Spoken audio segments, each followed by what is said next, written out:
Handa si MRT General Manager Alvi Tangcol na harapin sa korte si Czech Ambassador Josef Rictar kaugnay sa isyung pangingikil para sa proyekto ng MRT. Si Wilson de Vera naman na siya munong humingi ng milyon-milyong piso sa kumpanyang Inecon, itinanggi ang alegasyon.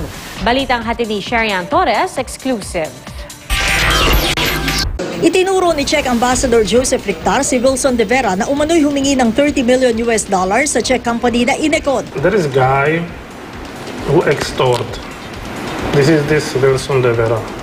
Nakausap namin sa telepono si de Vera. Itinanggi niya ang aligasyon ni Ambassador Rictar. I dare na pumunta mag-polygraph test kami para kung ano man pinagsasabi ng totoo dito eh. Ang dami na nilang ginagawang laya. Hindi porket ambassador siya. You can take his word as gospel truth. Ito ang unang pagkakataong nagsalita si de Vera tungkol sa isyu ng pangingikil umano. Dati na siyang pinatawag sa pagdinig sa kamera pero di siya sumipot. Sa record ng Bureau of Immigration, lumabas siya ng bansa noong September 2013. Sabi ni de Vera, nasa Beijing, China daw siya ngayon. Inamin ni de Vera na naroon nga siya sa mga meeting ng Inecon kasama si Ambassador Rictar. We're offering our company na maging local partner nila na kung sakaling mag-prosper,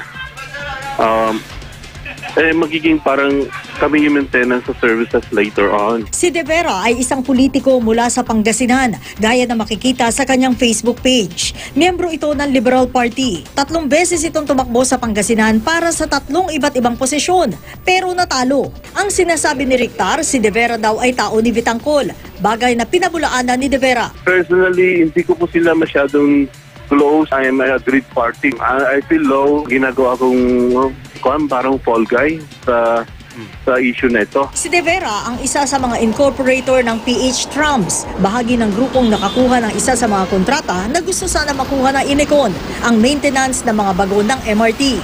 Nakausap ng GMA News ang dating kapartner ni de Vera, ang presidente ng Com Builders and Technology Philippines Corporation o CBNT na si Roel Bacar.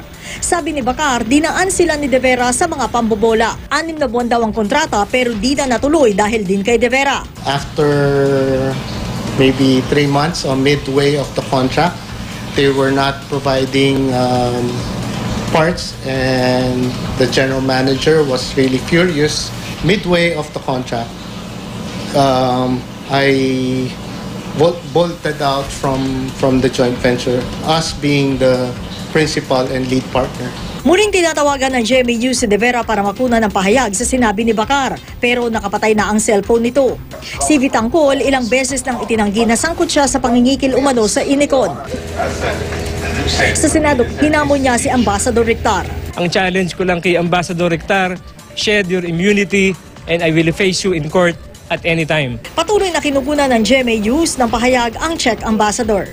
Sherian Torres, GMA News.